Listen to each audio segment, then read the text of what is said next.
It all started with this article in The Guardian by Osama Hassan, a physicist and part-time Imam, who urged his fellow Muslims to embrace the science of evolution, including human evolution.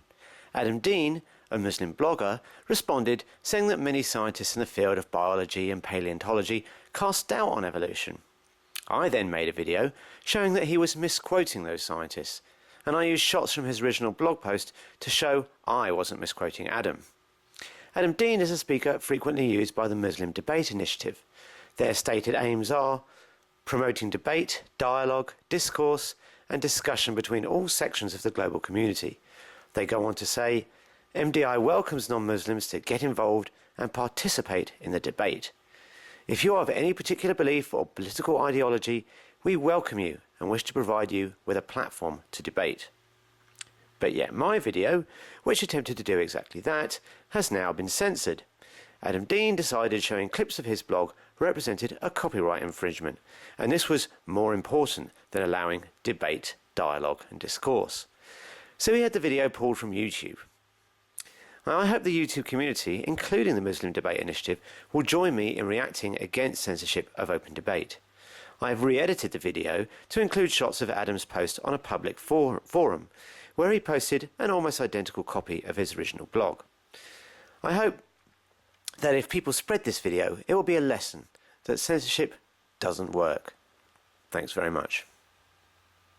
Hi, this video is going to debunk some of the arguments and quote mining used against evolution. Now, I'm going to use the blog of someone I've debated. It's a sort of typical example of this sort of thing, and it's the Muslim apologist Adam Deen. Although there are many creationist websites that make similar arguments. Many of them are copied and pasted from each other's websites. What the evolutionary hypothesis is saying is that humans and chimps are the most recent branches of a hierarchy of animals that evolved from a common ancestor that probably was neither human nor chimp. We can see this in the graph from Nature, and Nature is one of the top scientific journals in the world. Now, Adam talks about Karl Popper, and I agree Karl Popper is aptly described using Nobel Prize winner Peter Medawar's words. He says he is uncomparably the greatest philosopher of science who has ever lived. Now, he claims that Popper didn't think evolution was a testable scientific theory because it was supposedly not falsifiable. Now, it seems like Popper's thoughts are bad news for evolution. But Adam hasn't done his homework. Popper was a big fan of Darwin, and although he at one point said it wasn't testable, he later recanted. And here you can see one of his lectures. Let's just take a look here. So he says, I still believe that natural selection works in this way as a research program. Nevertheless, I have changed my mind about the testability and the logical status of the theory of natural selection, and I am glad to have an opportunity to make a recantation. My recantation may, I hope, contribute a little to the understanding of the status of natural selection.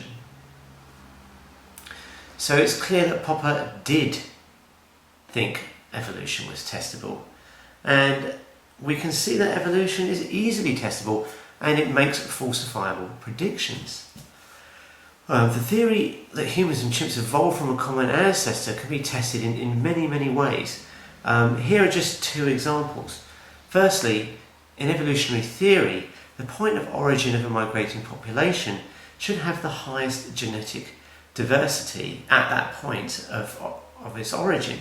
This was first discovered by Nikolai Vavilov, and Vavilov was arrested and eventually died in a gulag. He was arrested by Stalin for opposing the sort of pseudoscience of anti-evolutionists. Now, since evolution states humans and chimps evolved from a common ancestor in Africa, Vavilov's theory implies that native Africans should have higher genetic diversity than any other group of modern humans. And this is exactly what has been found. You can read this article here, or if you want the peer-reviewed article, you can go here. Now, another falsifiable prediction is that humans should have evidence of a fused chromosome, as humans have one less pair of chromosomes when compared to other primates like chimps. So where did this chromosome go? Well, evolutionary theory implies a previous primate ancestor's chromosomes fused together, and that's why we have one less pair. Now, if we don't find evidence of this, then evolution has a big problem. Here we can see two chromosomes. And notice on the left, these are the two chromosomes. You'll see telomeres at the end of the chromosome, that's the red bands, and a centromere in the middle of the chromosome. Now, evolution predicts that we're going to find a chromosome that looks like the one on the right. It's fused together, so you can see the telomeres are at the middle, and there are two centromeres. So this is evolution's predictions. The question is, did we find it? The answer is yes. It's chromosome number 2. And you can see this in the discussion on the paper in Nature, and you can see other peer-reviewed research confirming this here and here. So, sorry Adam, Popper recanted his statement. He was a big Darwin himself, and this puts him in complete agreement with the data and shows evolution does make falsifiable predictions, and these have been shown to be remarkably accurate. More importantly, what falsifiable predictions does the creationist view make? I would love to hear an answer to that. Now, the next quote is from David Rauch of the Fields Museum.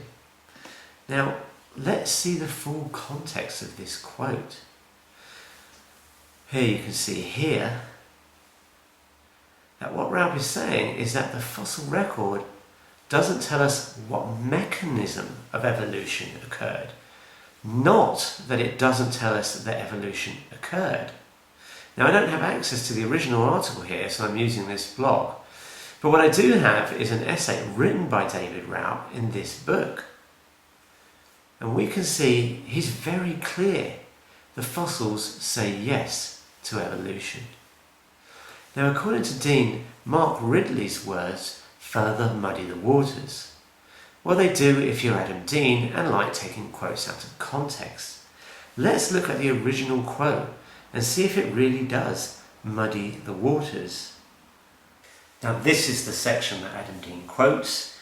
It's the bit that says, in any case, no real evolutionist, whether gradualist or punctuationist, uses the fossil record as evidence in favour of the theory of evolution.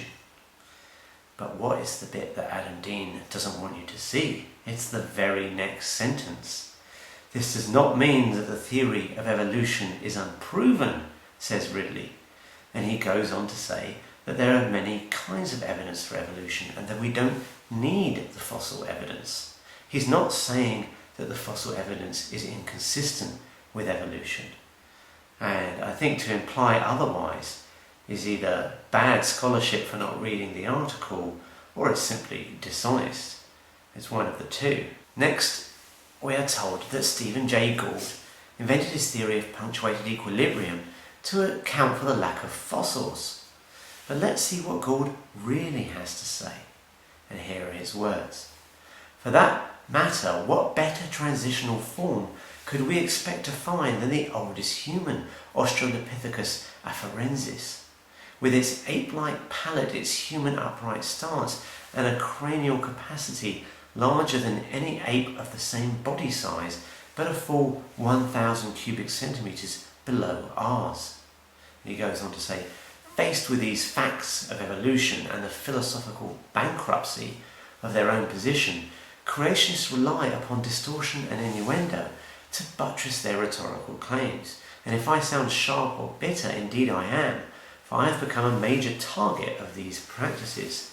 Since we propose punctuated equilibria to explain trends, it is infuriating to be quoted again and again by creationists, whether through design or stupidity, I do not know, as admitting that the fossil record includes no transitional forms. Transitional forms are generally lacking at the species level, but they are abundant between larger groups. So clearly, we see the same pattern. A genuine scientist is being misquoted to imply something that they never meant to imply. Next we have Barrow and Tipler's book, The Anthropic Cosmological Principle. Now let's note that Barrow and Tipler are physicists, not biologists, and this book is a popular paperback, not a peer-reviewed piece of research. Actual biologists have modelled the process Deen claims is so unlikely and published them in real scientific journals. For example, again here in Nature, one of the most respected scientific journals in the world, we see these findings show how complex functions can originate by random mutation and natural selection. And the same biologists didn't just stop at calculations and simulations, they did the experiments. Here we can see Richard Lenski's research where they observed E. coli bacteria over thousands of generations. And look at the conclusion again in Nature. Almost all of these mutations were beneficial. So there we have it. That's the last of Adam's links, the anthropic principle. What we see is that none of Deen's claims stand up. In the comment section to his article he claims, "My point was that it is not an undeniable closed case, but rather remains much disputed amongst the very biological experts we'd expect to know best. Yet we've seen that every single biologist Adam mentions is a strong supporter of evolution. Not one of them doubts it, not one." Yet notice what Adam Deen says. Either Osama rejects the inerrancy of the Quran, or he rejects the idea that man evolved from apes, or he has a bigger task of finding good reasons to interpret the text concerning creation in allegorical form. Adam is quite clear that it's too much of a challenge to interpret the Quran as consistent with human evolution, and so he defends his belief by pretending that these biologists he mentions cast doubt on evolution. But as we've seen, they don't. They passionately support evolution. But the evidence for evolution is overwhelming, and just in case you think there is not a consensus on this issue, let's look at the statement from the National Academy of Sciences in the States. They say, "Today there is no significant scientific doubt about the close evolutionary relationships among all primates, including humans. Scientists have unearthed thousands of fossil specimens representing members of the human family. A great number of these cannot be assigned to modern human species, Homo sapiens. Most of these specimens have been well dated, often by means of radiometric techniques. They reveal a well-branched tree, parts of which trace a general evolutionary sequence leading from ape-like forms to modern humans." Now, in case you think it's just scientists from the USA that have this view, a statement signed by the science academies from 68 nations endorsed evolution, including human evolution, and this includes countries like Iran, Pakistan and Palestine. And we can see in this image, these are the transitional fossils that Adam Deen says are lacking, and this is only a selection. There are many, many more. Here's one of the most recent discoveries. This is Ardipithecus ramidus. Now, the next thing you're going to see is the draft genome of the chimpanzee. Now, this was published in Nature, and you can see here the huge number of prestigious universities that wrote this paper up in Nature. Now, notice their conclusion. More than a century ago, Darwin and Huxley posited that humans share recent common ancestors with African great apes. Modern molecular studies have spectacularly confirmed this prediction. I think it's clear that the claims of Adam Deen and other creationists online do not stand up to scrutiny. Thanks very much for watching.